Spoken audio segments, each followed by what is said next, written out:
Bien, bonsoir à tous, bienvenue au centre opérationnel départemental que nous avons donc déclenché, que le préfet a déclenché pour cette tempête qui va toucher nos côtes dans la nuit ce soir. Donc, vous dire, commencer par revenir sur l'événement. Météo France a placé notre département sur une triple vigilance et vous l'avez ici sur l'écran.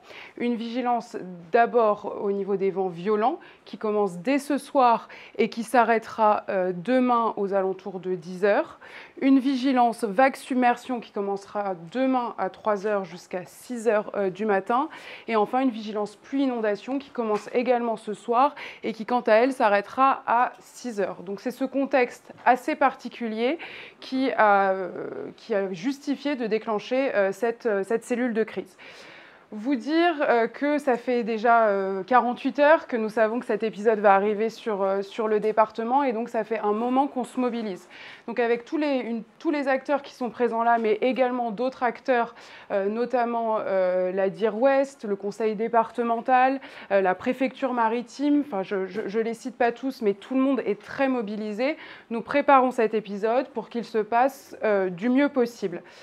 On a fait un certain nombre de choses, je dirais un ensemble de deux types de mesures. Premièrement, on a pris un certain nombre de mesures restrictives qui visent à sécuriser évidemment la vie des personnes et des biens.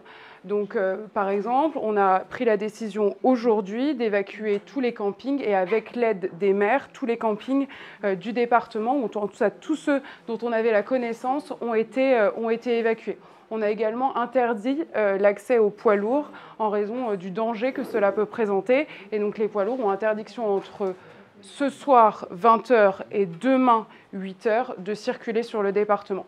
Donc il y a un certain nombre de mesures qui ont été prises qui visent à la sécurité des personnes et des biens. Le deuxième grand axe de mesures, c'est évidemment le renforcement des équipes. Et là, je tiens à saluer la mobilisation de tout le monde, y compris un 1er novembre. Donc ici, en cellule de crise, vous avez la police nationale, la gendarmerie, les sapeurs-pompiers, l'ARS, la DDTM, et je vais revenir après sur votre rôle, et évidemment la préfecture. Et le président de l'AMF nous fait l'honneur d'être là parce que c'est extrêmement important de se coordonner avec les collectivités pour cet épisode. Il y a la mobilisation ici, en centre de crise, mais il y a également la mobilisation sur le terrain. On a une très forte mobilisation à la fois du SDIS et des forces de l'ordre qui vont quadriller le terrain durant toute la nuit. Et on a également préalerté les associations de sécurité civile si on devait avoir des personnes naufragées ou des personnes qu'il fallait reloger en urgence. Vous dire maintenant comment ça va se passer ce soir. On va fonctionner en 3 temps. Il y a un premier temps qui a commencé depuis environ 16-17 heures. C'est les forces de l'ordre qui font le tour des côtes, des chemins littoraux, des parcs et jardins pour vérifier que les interdictions qui ont été prises sont bien exécutées. C'est vraiment, on ne dit pas ça pour embêter les gens. Il est important de ce soir de ne surtout pas aller sur le littoral, voir la tempête. C'est vraiment fondamental. Donc ça, c'est le premier temps qui va se tenir à peu près jusqu'à 22 h. Ensuite, on va rentrer à partir de 22 h, 23 h dans une phase plus opérationnelle de secours. Et c'est là où c'est le SDIS qui va avoir le rôle le plus important et on va venir aider les personnes qui le demanderaient parce que leurs maisons auront été dégradées, par exemple. Et donc, c'est cette phase de secours qui va nous occuper jusqu'à la sortie de la nuit.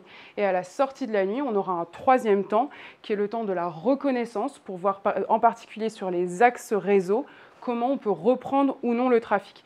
Donc ça va jalonner toute la nuit. Moi, je tiens vraiment à rappeler la consigne la plus importante, c'est de ne pas sortir de chez soi. En gros, à partir de maintenant jusqu'à demain matin, il ne faut pas sortir de chez soi, c'est dangereux. C'est un épisode exceptionnel. On va avoir des vents qui vont souffler jusqu'à 140-150 km/h, en particulier sur l'ouest du département. Donc c'est fondamental de respecter cette consigne pour la sécurité des personnes et qui est notre objectif évidemment premier. Voilà pour ce tour d'horizon et je prendrai vos questions. Vous avez parlé tout à l'heure des campings, il y a combien de personnes qui ont été évacuées? Alors, je ne peux pas vous donner le chiffre exact, mais on a évacué au moins 4 campings et on est en train de consolider le chiffre. Ça fera partie du bilan générale, et je vous parlerai après de la façon dont je souhaite qu'on fonctionne cette nuit et demain matin, mais on est en train de consolider le nombre de personnes évacuées et vous dire qu'avec la mairie de Pleumeur, on a ouvert, enfin le maire de Pleumeur a accepté d'ouvrir un gymnase que l'on a équipé avec des lits picots grâce aux associations de sécurité civile, et donc c'était le principal camping qu'il a fallu évacuer. Voilà. Mais on vous donnera le chiffre consolidé dans le bilan. Est-ce que vous avez des précisions sur l'ampleur de la tempête? Est-ce qu'il y a eu des modifications, sa trajectoire et la vitesse des vents? Maintenant alors, il y a eu pendant toute une première phase, ça a été très incertain, et pour vous donner un peu les coulisses, on a fait des points extrêmement réguliers avec Météo France, à peu près toutes les 4 heures. Il y a eu beaucoup d'incertitudes, mais visiblement, et de ce que nous dit Météo France, le phénomène est remonté un petit peu. Il n'empêche qu'il va être très violent.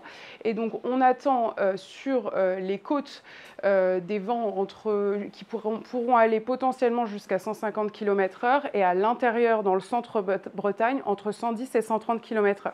À cela s'ajoutent des vagues, notamment en sortie de nuit, qui pourront atteindre jusqu'à 10 mètres. Donc, c'est vraiment significatif. Pour vous dire, la marée haute pour le Morbihan aura lieu à 6h58 demain matin. Donc, c'est là où ce sera le moment critique. Est-ce qu'il y a des secteurs particulièrement qui peuvent être touchés? On parle des 2 presqu'îles principalement, en fait, quand on regarde les prévisions, c'est le cas en fait? Il y a des secteurs dans le Morbihan en général qui sont évidemment plus concernés par les phénomènes météorologiques, c'est évident. C'est le cas des îles, c'est le cas des presqu'îles, c'est le cas du littoral.